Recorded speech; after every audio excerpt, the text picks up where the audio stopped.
sinikap ko na makakuha po ako ng training for dito nga po sa application ko para sa pagbabarko. Mm. So, ayun, naayos ko naman po ma'am. Natapos ko naman po yung training ko. Recently lang po. So, 2 weeks din po yun. Oh, pero 'di ba yung may mga health protocols ngayon eh. Wala bang adjustment kayong ginawa sa training ninyo? Sa training po ma'am usually, dapat yung maximum po nila doon is nasa 40 kada batch po. So, ang nangyari sa amin, 13 lang po kami lahat. Kasi pinamasak po nila. And then kapag nasa classroom po kami, talagang magkakalayo po yung table po namin. Oo. So yung mga next ko po na gagawin ma'am is nakompleto ko na po yung requirements ko. And then kuha lang po ako ng maraming experience. Tapos, so yun po, ready na po akong umalis para makapagbarko po ako in the future. Pangarap mo talaga na makapagbarko, makapagtrabaho sa barko, sa cruise ship? Bata pa? Yes po ma'am, bata pa po kasi yung base po doon sa kwento ko, yung father ko tsaka ako po, nangingisda kami. And then nakikita ko po yung dumadaan ng mga barko doon sa amin. Tapos nakakwento ko po kay Papa, ano kaya yung laman ng loob ng barko. Tapos sabi sa akin ni Papa na si tito mo, yun yung trabaho sa barko. Nagsisima siya.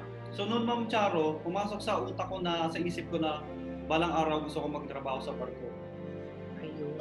So mula sa pagiging fisherman po namin ni Papa, talagang sinikap ko po na makapag-work po ako sa barko. So yun po talaga yung nasa isip ko nung bata ako.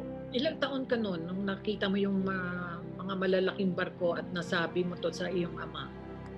Actually ma'am, bata pa, mga 10, 11, kasi pag sumasama po ako sa barko, sa lao, lagi pong ako may nakikitang mga dumadaan ng mga barko. Sa pagkamit ng iyong pangarap, anong naging papel ng iyong ama? Ang naging papel sa akin ni Papa is determinado si Papa pagdating sa buhay, pagdating po sa pamilya. Talagang gagawin niya po lahat para po dun sa aming magkakapatid, kahit na sobrang hirap ma'am, kahit na halos bumabagyo, pinapakita ni Papa na talagang bubuhayin ko yung mga anak ko kahit ako mangingisda.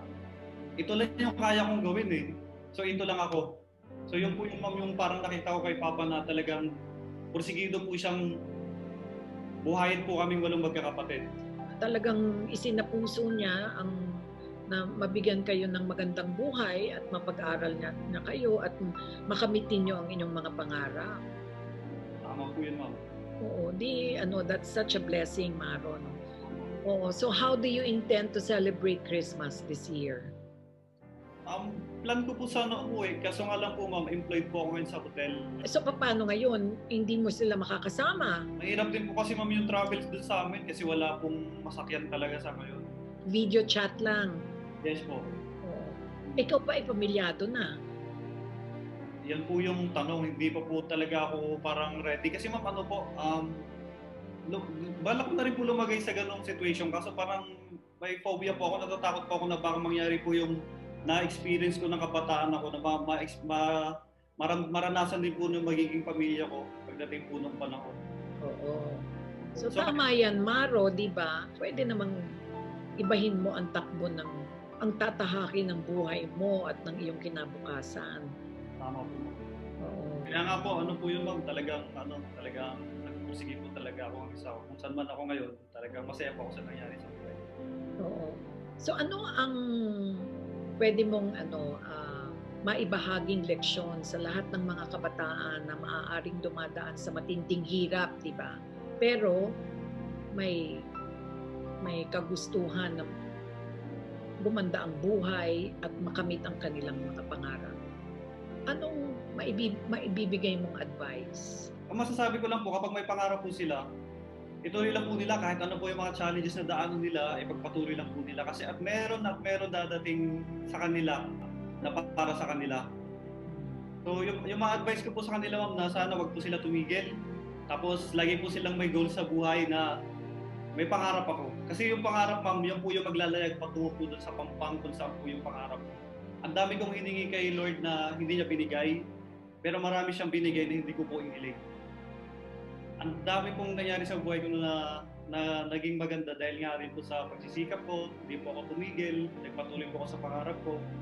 Tinawid ko po talaga yung dagat. Nilabanan ko po yung alon, kahit anong alon po yan, talagang sinuong ko po hanggang sa marating ko po yung kung saan po ako ngayon. Yan po. Napakaganda ng mga sinabi mo, Maro.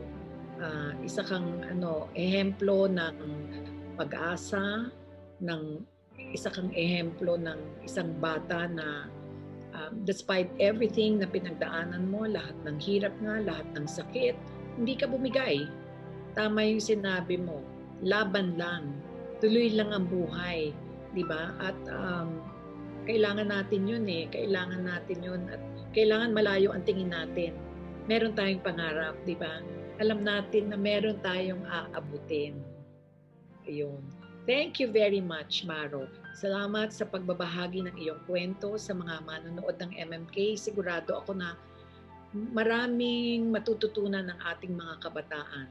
And I'm sure your story will serve as an inspiration sa kanilang lahat.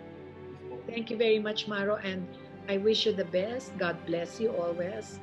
Maro, pag naglalayag ka na at malayo na ang narating mo, huwag mo kaming kakalimutan, ha? Magkita ulit tayo. At kung ano man ang itutuloy ng iyong kwento, malay mo, ang next nating ikikwento ay ang iyong love story. Yes po. Thank you very much, Maro. Hindi po, Ma'am Charo. Salamat. Nice meeting you, ha?